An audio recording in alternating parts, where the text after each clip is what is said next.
السلام عليكم ورحمة الله وبركاته. كبيرة توتا في دا وتوتا كان أفتو في جرجرتو سيرين جتا. فرانك جايبا كمان أسيب بفير الله. فرانك سوليس ما لي يشوف كتر نونو. نجوا تكرت فرانك جايبا دا لوجو فين ديما. يسين بيجي على جرتي. بولتين سيله بكتيت بيجي على جراني. والله بيجي على جراني. مجاوي بولتين سي جالته. أتشي مجانا ولي قالوا لنا. غرغر داني يجورا. وان كنا كاكاوم ساتة سيهي مجاني سيرا مجانا أفريقيا كسيرا. jarrimo biyya arabaa jirti jechuudha mucayyoon kanaaf telefoon walii galanii wanni kun akka deegamuuf namni sababa ta'eetiniin waan kana ijoollee kan addaan baasee sihii jedhaanii waan isin jettu kan walii ilaalu ta'a hamma dhumaatitti kan waliin tura like share subscribe gochuudhaan jabeessa isinin jedha isin jaaladha isin kabajaa hamma dhumaatti na waliin tura isinin jedha.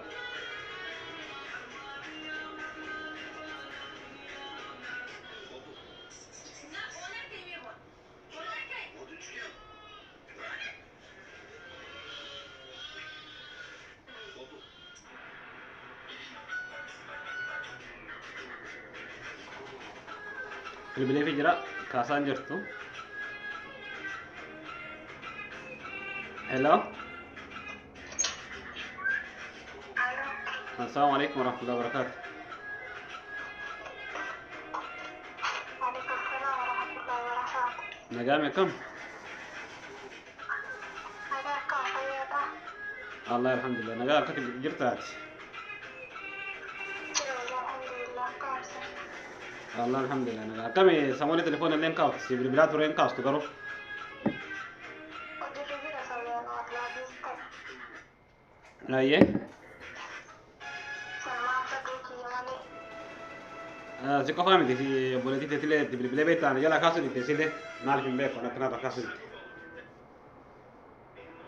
Wallaan akka samoona bifilaan jirtu. Ayyee. Qubaan qabu wallaa akkam ta'e. Alhamdulillah anis nagaa kooti akkamatti jirtaa? Wallaa kun as keetiin jira alhamdulillah. Mashaallah bareedaadha. Ani kasiin jedhu.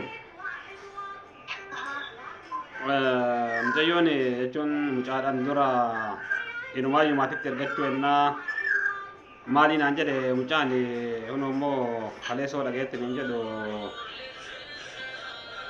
mucayyoon hin bilbiltuuf illee jalaa kaasuu diddee mucaa dhiiftee jettee waan jedhu dhagaye wanni kun dhugaadha. Maan qubaan qabu samoonni waan akkasii kana oofanii qubaan qabu jedhanii jira wallaa nagaa baasuu didanii. Ayyee. Qubaan qabu bakkaan waa'ee jiraatu. Maali abboo jechuun dhugaan dubbattu rakkoon kun waan irraa ka'ee simaa jedhanii maali namni akkamitti waan akkanaa dalagaa maal ati obboleessan qabdu yaa boo Akkam. jechuun mucayyoon akka mucaa dhiistuu namni dalageetiin hin jedhe sihii inni argitee ka jiru biyya Afrikaa sanii mallaqa hin qabu ati maaltu kanatti si oofee nama mallaqa qabutti hin heerumtu jetteetiin maaliif namni akka mucayyoo mucaa dhiistuu namni godheesii jedhanii akka nama tokkotti addatti dhagaamee sanuma si gaafachuudhaaf maali namni obboleessa qabu namni obboleettii qabu waan akkanaan dalagu ati maal jettee irratti dalagde ijoolleen tun gara waggaa sadiiti waliin haasofteetiin hin jette mucaan kun jechuun sababa isitti ta'aatiin hin jira ati maalitti deebitee immoo ijoollee tana addaan dhiiga namni sababa ta'ee mucayyoo tana halkanii guyyaa jalatti galeetiin mucaa kan akka dhiisu gootee hundu amma nami baatti haasaa jirti jedhanii kana maraa ka dalagesii jedhanii maal argatta kana keessa garuu mucayyoo taate maashaallaadha anuu mucaa jechuun xiqqeen irraa hin beeka mucaa walumaan guddannillee walumaan baranne mucaan nama dalagatu argitee nama imaana qabu kanaaf argitee kan nama isiidhaaf ta'u jedheetiin ani hedduun gammadeetiin ture garuu waan akkana maaliif dalaydati waan kan akka jarri addaan ba'uuf namni miinaa kana mara taphateetiin hin jedhe mucayyoo tana jalatti galtee halkanii guyyallee mucayyoo gorsiteetiin namni mucaa kana addaan baase see jedhan. Ulfaadhu kanumaan guftee miti. Ayya jechuun kanuma si gaafachuudhaaf maali maaluma argatta kana keessa? Oke, ani nama bultii namaa jidduu seenee nama wal jaalate saddaan baasuu biti si jammar. Deebii immoo waa'ee mijaraa ta'u waa'ee mijaraa keessa seenaan jiruuf jaaraa maaliin gorsa kiyyaan deemanii yoo jaaladhu kaa olii qabaatan gorsaan hin jaalala waan ta'eef gorsa kiyyaan hin deemsisee jechuudha obboleettii koo taatus. Garuu ani nama jaalala namaa jeequu guddaanis jaalladhee jira. Haadha fi yoo deebii isa waan ta'uun beeku waan nama gatuun beeku waan ta'eef waa'ee sanii keessa galii guyyaa tokko waa'ee sanii jiru baay'ee beeku waan ta'eef. Garuu amma gaafa dhaga'u namni bakka wanni samuuna kana namni haasa'u hundi bakka uma jaraatti jedhan. Ani immoo kanaaf immoo saarleen kan waliin hojii kiyyaafuu dhaqqabee jira waliin haasa'an dursee dawwalee itti immoo tulluu jira lattuu argachuu hin dandeenye ani waa'ee kanaa keessa hin jiru akkuma qabuu kan akka dawwaltu taate naafatti nagaatti amma booda sirkii kiyya narratti hin dawwaline sirra du'adhamumarraa kaasee jechuudha. Maal jechuun beektaa maaliif namni yoo wal dhabeellee ati jechuun walitti haasuu qabda malee jalqabumarraa jechuun ijoollee sanaan dura yeroo jarri wal jaalattee maashaallah inni illee ergachuu edaa maali naan jedhee isillee bilbileetiin hin gaafadhe jennaan inni gaafa tokko bilbilaaniif garagara jira naan jette achi wal sagalee fi kaayefiitiin hin jira maalirra jirta akkana jennaan inni isa inni akkana jedhaa jira hin ergannaa maatitti naan jedha maatitti ergachuudha fi naan jette isilleen abboo ji'a tokko dura akkasna fakkaate achi booda immoo kahunoo yoo dhageenyu yoo kanuma garuu wanni kun muluun akka hin taaneef namni kana mara taphateetiin hin jedhe ijoollee tan addaan baasisii ati maaluma eeggatte garuu rabbirra subhaanallah.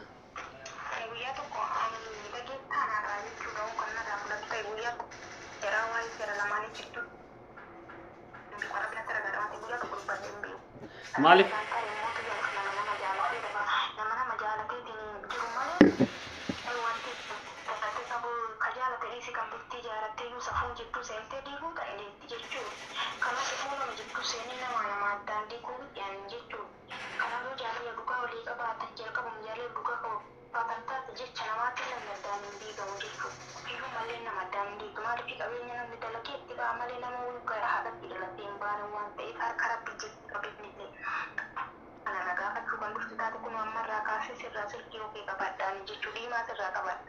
jechuun anak amma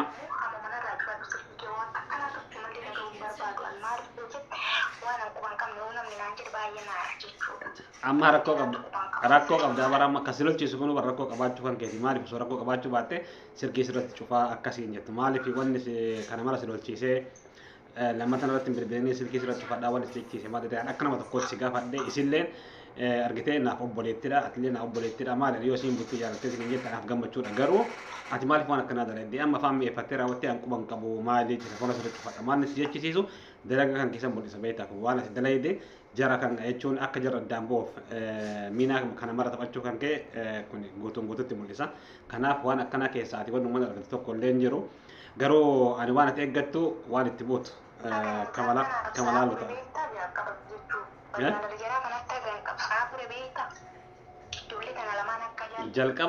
jalqaba jechuun maashaallah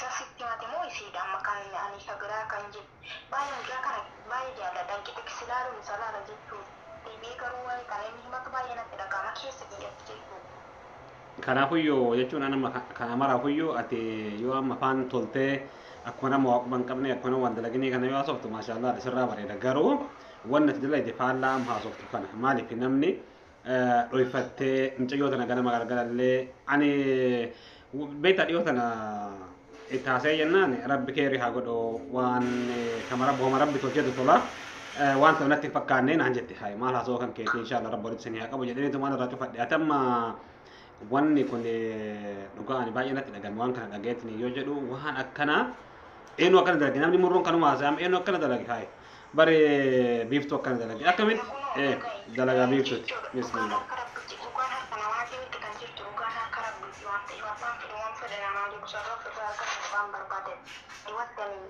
wanta namaa jechuun seerri kan normaal ta'e ana bira isaatti dhimmoota na taasisa hundi jechuudhaan gara nama hundi jechuudhaan tala jechuudha. Kanaaf waa'ee namaa jechuu seenii guyyaa tokko wallaahi tana dhiisi tabiraatti du'an shamara yoo dhiira gorse malee guyyaa tokko namni kun seen ta'u namni kun kakkanaatiin jiru namni jattii ta'e mucaan kun gurgursiin nama dalagatu nama maana rabbillee qabu na dhufiitti dhaabbatu. Kanaaf yaani qabadhu akka gargaarila jarri uftuun kan godhaatiin hin jiru jechuudha. Isas galisaa goree gorsaa isis gamisii goree gorsaa jechuudha. Guyyaa kana baay'ee jaalladha qixxa sellaaluun bilaala. Amma kasan taate maal? Maaltu? Bilbilus kana booda silkii isaatu ammarraa kaasee bilook ofirraa godha. Akka Si waa'ee kanaatiin kan natti taate deebisee na fakkaatti nagaatti cha'u. Ammoo danaaf hin akkanatti naarin akkatti naariniiti kanaaf argitee anamma dhugaa wasitti mee akkasitti immoo dhugaa jirsitti himu Firaankiidha. Firaanki sirra dalage Firaanki sirra dalage kanaaf inshallah jara rabbii walitti haa qabuu fi maashaallah waan gaariirra jiranii Firaanki sirra dalaguu fi malee waan dhibaa namni natti millee hin jiru sun argitee walii galanillee sun fedhii isaaniitti walii galuu baatanillee argitee namni walii gale wajjumaan jiraata waliin galee wajjumaan deema akka isiin jedha kun rakkoon qabu atamma daawwattoon is ilaalaa jira waan ta'eef Firaanki sirra dalage kanaaf daawwattoota dhiifama jedhu. Garuu baay'ee mudatu na rifachiifte jettu osoo isin ta'in isatti rifadde ani waa'ee kanaan isitti machuuf jechuu isa sitti mati jedhe. Kanaafuyyoo ani Firaanki sirra dalaguu fi waan akkasillee hin jiru. Akka isin jedha kanaaf daawwattoon is ilaalaa jira waan ta'eef dhiifama naa godhi isin jedha.